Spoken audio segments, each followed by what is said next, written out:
Hi folks, Thibaut Van Dam here with another YouTube video, and for those of you who are not familiar with my channel, I am a DIY singer-songwriter and also guitar tutor based in Southeast London, and today I'm very excited to be continuing my video series all about practical guitar and also guitar theory. And I started this series about 2 weeks ago. The goal was simple. I just wanted to consolidate all the knowledge I have about playing this instrument and to share that with anyone that's interested in learning how to play.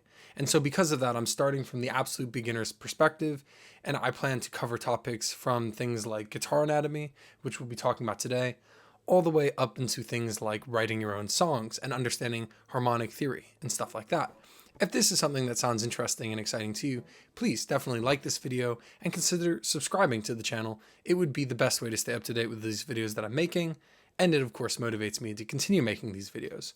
So with all of that out of the way, I'd like to get started because I have so much to get through. And today I'm going to be talking about electric guitar anatomy. And with me today, I have my electric guitar, a Dan Electro Mod 6. And last video, I had talked about classical guitar anatomy. And as you'd expect, the anatomy of both these instruments is fairly similar, and it has to do with the fact that they are both guitars, and by definition, they are stringed instruments. They have 6 strings each, and they have a lot of things in common. But there is a very crucial distinction to be made between things like an electric guitar and a classical guitar, namely that of the electrics.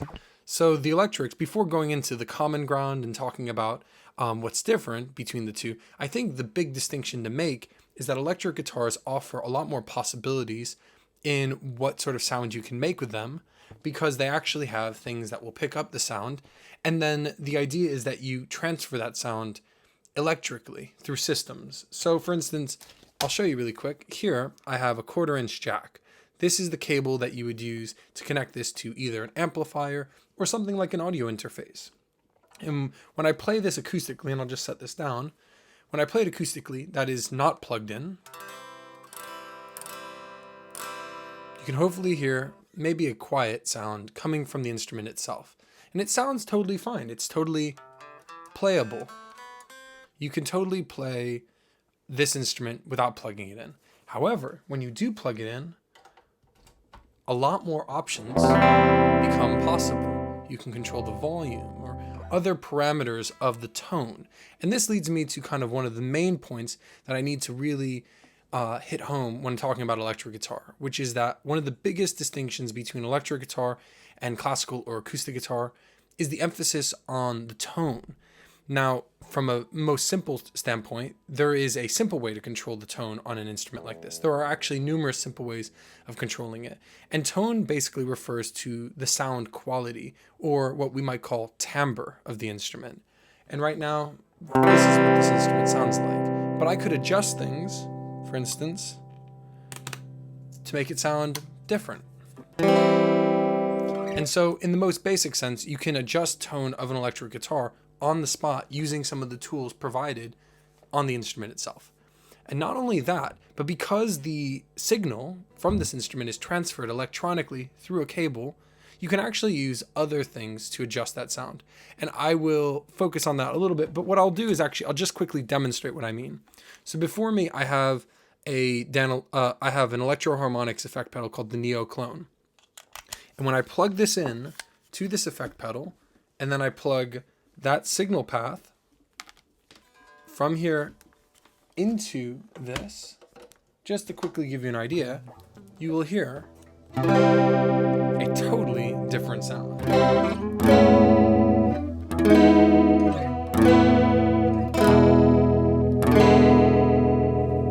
And you can, of course, control those parameters and then bypass it if you want. And this is such an important thing to distinguish, because actually this is something that you may use on a classical or an acoustic guitar, but in all likelihood you probably won't. And so this is definitely an important thing to consider when deciding between these two instruments. If, for instance, you would rather be able to have more control over the tone, or in fact, if you'd like to focus more on just the basics of the instrument itself. And that's not to say that tone isn't important to an instrument like this. If you remember from the last video, I talked about things like tone woods. So out of all the parameters on this instrument, the top wood is going to affect the sound output the most. And that becomes at a certain point as complicated as that of an electric guitar. Because the top woods, you can choose different top woods, you can choose different side woods and things like that. But for the most part, you could expect to have more tonal variety with an electric guitar. And that's something important to keep in mind as I move forward with the rest of this video. So to expedite things, I'm going to quickly brush over the things that are now in common with the electric guitar and the classical and acoustic guitars. And then I'll talk about a few things that I maybe missed. And then finally, I will be discussing some of the electronic components, the things that truly make this instrument very different.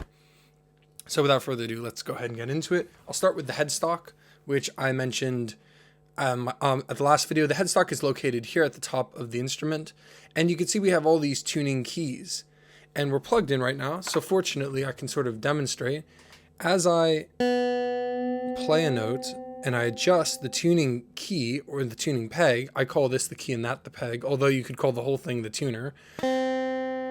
As I adjust it, you can hear that the pitch, the note we're hearing, is going up and then down. And there's actually a phrase for this, and I'll tell you now sort of what that is. So when a note is increasing in pitch, you would say that you're sharpening it. And when the note is decreasing in pitch, you say that you're flattening it.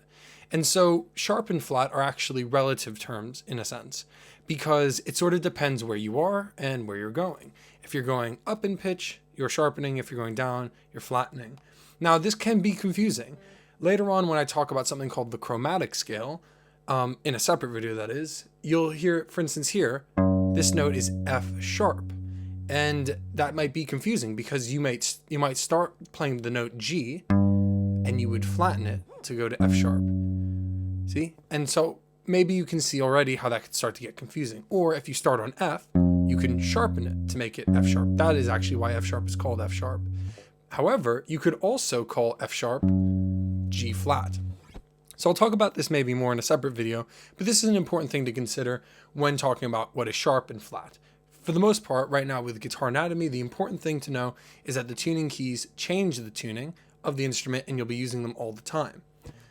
Moving forward, we have here the nut. The nut is a part on the instrument that connects the headstock to the neck.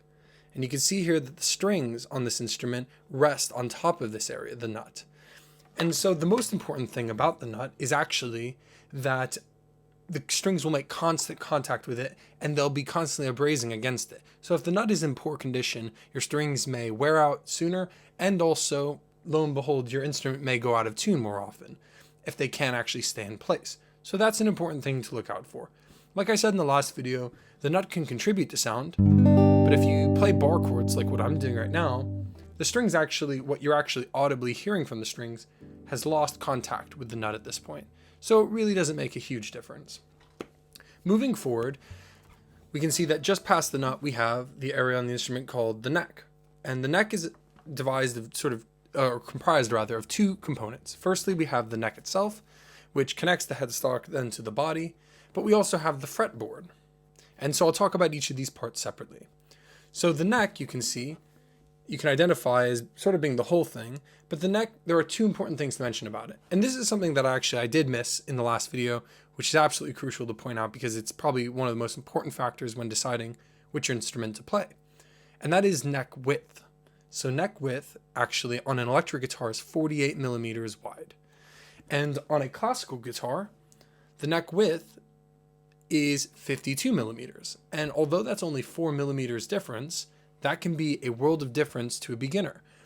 So for example, one of my most recent students, she purchased a classical guitar and she has small hands. And lo and behold, she found it was difficult to play chords like the G major, where she had to stretch her hand out more. And so in the end, it didn't work out. She had to trade in the instrument and get an acoustic guitar, which brings me neatly to the next point, which is that electric guitars and acoustic guitars actually have the same neck width, which is 48 millimeters. The important thing to really consider when looking at any of these instruments is when you try playing certain chords or grouping your fingers together, do you find that they're cramped in the same spot? Or do you find that actually you have enough space? Or, in fact, do you find the opposite, where you have too much space and you can't actually stretch your hand out enough to play certain things?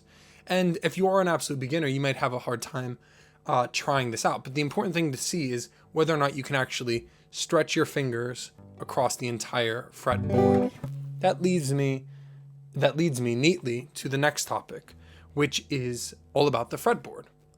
And the fretboard, you can see here, has a darker wood than the neck. The neck wood is lighter, and then here we have this fretboard. And although this isn't always true, usually fretboards are made with a denser wood. And in this case, that is true. This darker wood here, I think, is mahogany. And so that's been chosen on purpose. Although it isn't an aesthetic thing, it looks nice. When you actually push down, if you have to do this over and over again, the neck will actually withstand that kind of use time and time again. So it's important that that the fretboard itself has a dense wood used. Moving forward, you can see we have these metal bars. This is also similar with the classical guitar. The metal bars are called fret bars. And then the space between the fret bars is what I call the fret. And the fret is that space. It's important to make that distinction because if you think of this as the first fret, then what you end up hearing is sort of both. You hear sort of the first and second fret, and I'll tell you it doesn't sound that nice. That is what you sort of get in between these two. And you might hear that, or you might also hear that. And in reality, you can't really play both notes at the same time, except for on separate strings.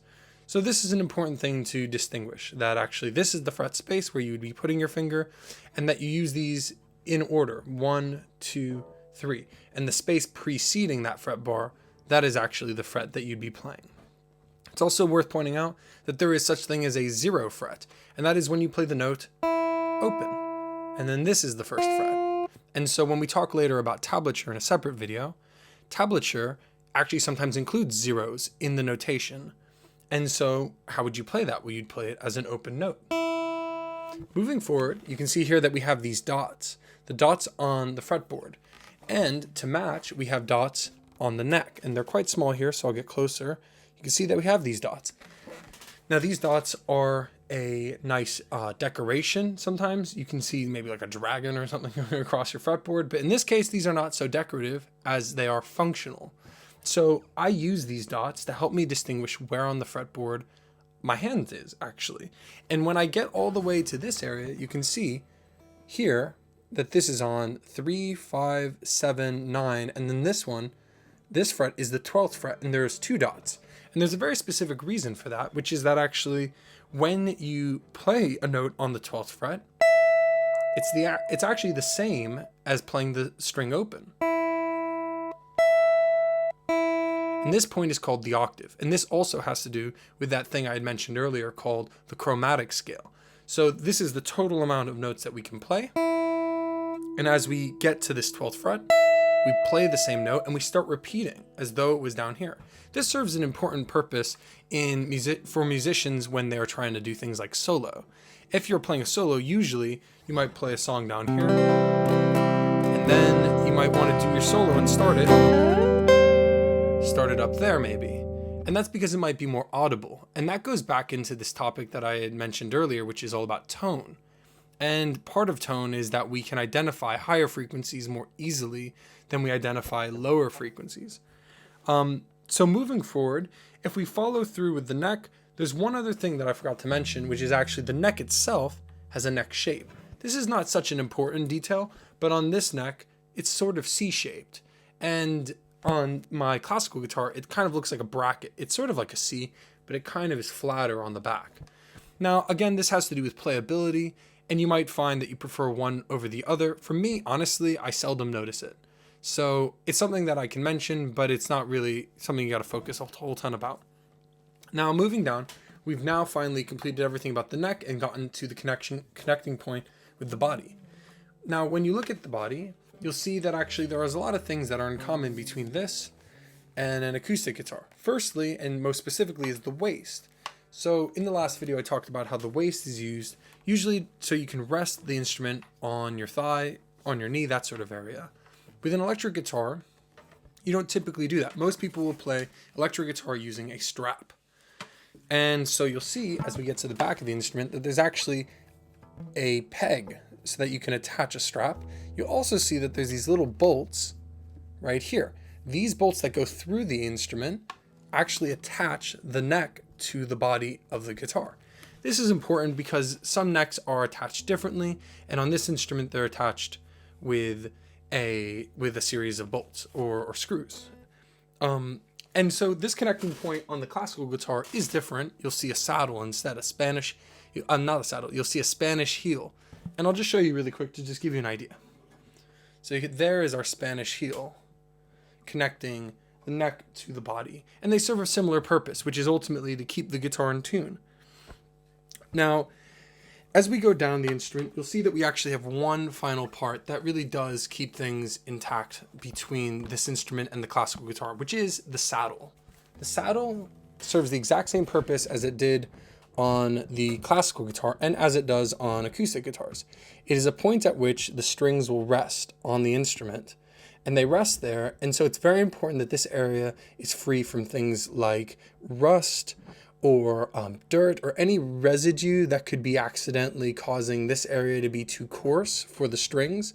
If it is too coarse, you'll find that your strings end up breaking more often. And actually, while I'm still in this position, I just sort of want to show you, this leads me neatly to the electronics of the instrument. You can see here we have these parts here and all these switches and knobs. And so while I'm in this position, I just sort of want to show you what all of those things do. And this leads me to the second part of the video, which really talks more about what makes this an electric guitar.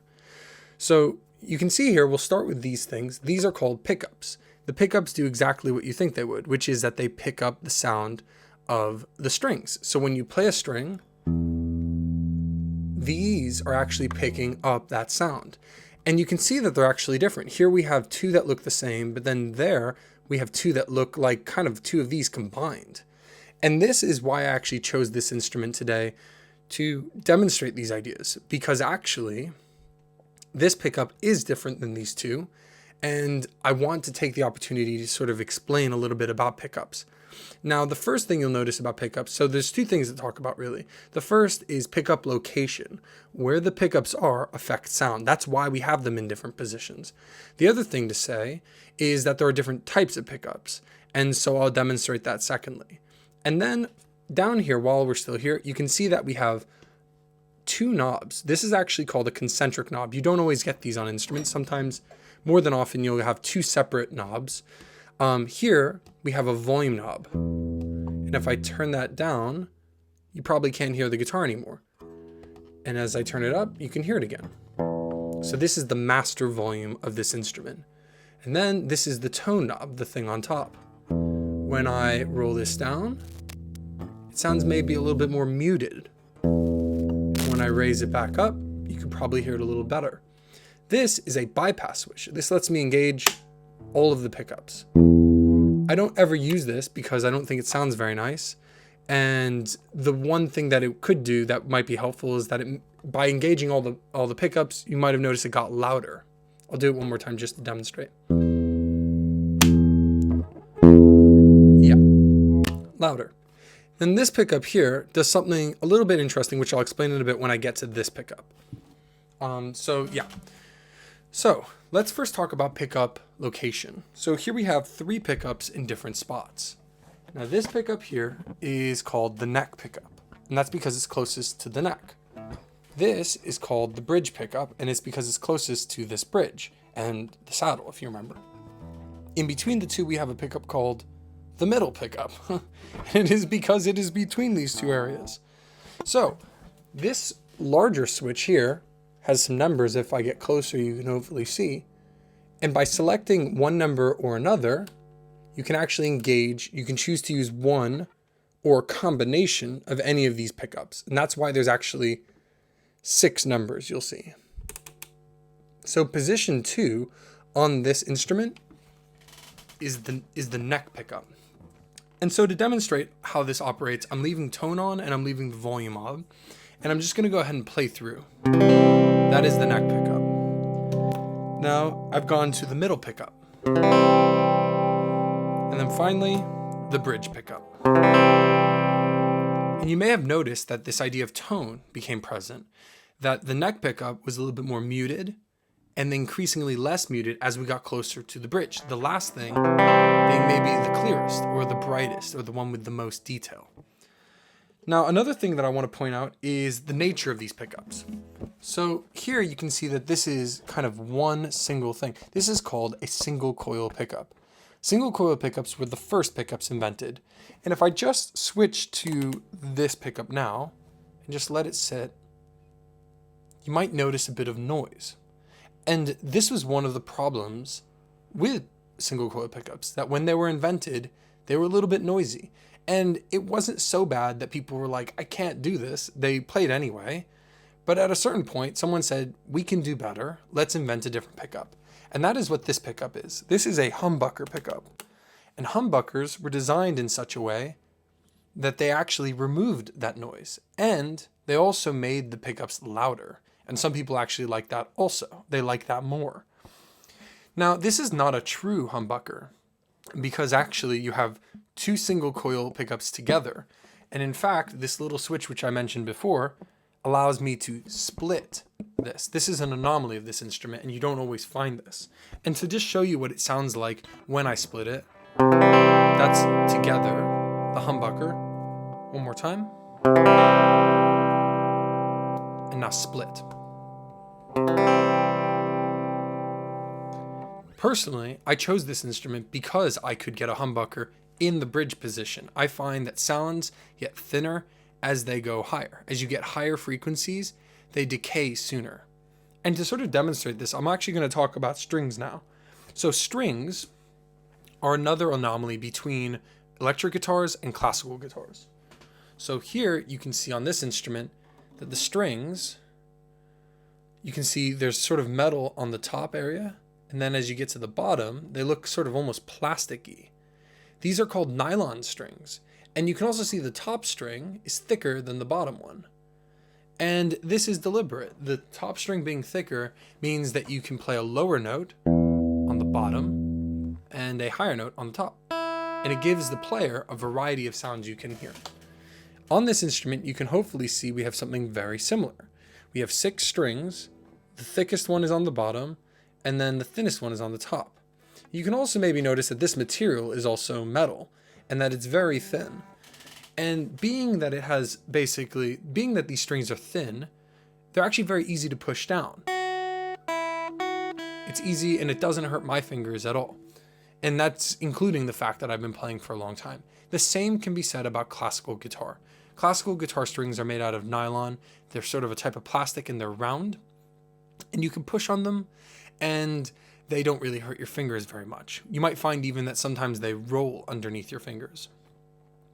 So an important thing to distinguish about this is that strings, as you could expect, can actually be chosen. You can choose heavier gauge strings or lighter gauge strings. Gauge describes the thickness of the strings collectively. So you can get all these strings to be a little bit thicker and you can get all of them to be a little bit thinner. And the reason for this is that this also affects tone and playability. When you have thicker strings, they tend to be harder to push down, and also they tend to sustain for longer. Also, they tend to sound a little bit warmer. And to give you an idea of this kind of effect that I'm describing, I'm actually going to play the highest string, this thin one, and also the lowest string, the thick one at the bottom. And this is a thicker string, and this is a higher string. You should hear that the thinner string is actually higher pitched and that it decays sooner, and that actually the thicker string is a lower pitch and that it decays slower.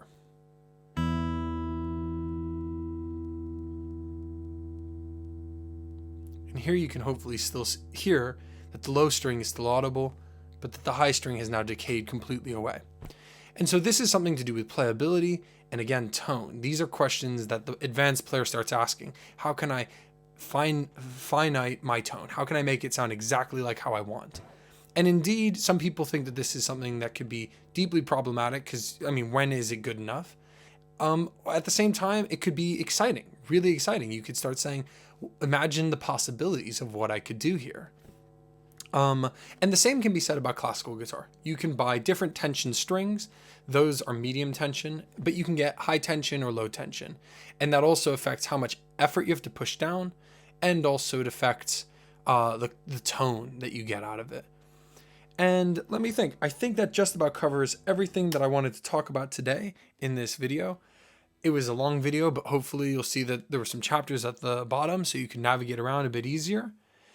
I think that it's important to consider, beyond anything else, the playability of the instrument according to basically the width of the neck. This is probably the most important factor, because what I've discovered is that some new beginners, basically, they try learning how to play certain chords like D or G, and they have a really hard time. And they think because they're beginners, they don't actually realize that it's not them, it's the instrument. The instrument is either too wide or too narrow in the neck for them to actually play those chords. And so as soon as I see that, I encourage them to fix it easily by changing the instrument, by either selling the instrument they have, or by finding a secondhand instrument that's more affordable that will suit their needs better. At the end of the day, guitarists are always trying to make things easier. It's all about strategizing and making things easier. Even I do that even now. Every time I think about how to play an intricate part or anything like that, it always boils down to the same thing, which is how can I make this easier for myself? And so definitely for beginners, I would say make sure that the width of the neck is appropriate for your hand size. Another thing I would say is that acoustic guitars have actually probably the most difficult strings to hold down. They are steel strings, and when you push them, you'll find because they're thicker than electric guitar strings, and they're also made out of metal, they really do push, and you have to push with a lot more effort to keep the strings down. And for some players, this is deeply discouraging. You'll try this and you'll say, I can't do it. It hurts my fingers too much. And so usually I recommend usually I recommend electric guitar or classical, because they offer both options in terms of neck width, but also being able to push the strings down easily. And also on acoustic, if you find that you're having a difficult time playing, you may just need to change the strings. If the strings are too thick or the gauge is too heavy, you may find that by having a lighter gauge, it is easier to hold things down and that it's easier to play as a result. So that just about does it for everything I wanted to talk about in this video. I know it was really detailed, lots of things to say. If there's anything you thought I missed, please write something in the comments below. If you enjoyed this video, please give me a thumbs up. Please also, of course, consider subscribing to the channel. It will be the best way to stay up to date with the future videos I make. And of course, it motivates me to continue making these videos. Thanks so much for watching, and I'll catch you at the next video. Ciao for now.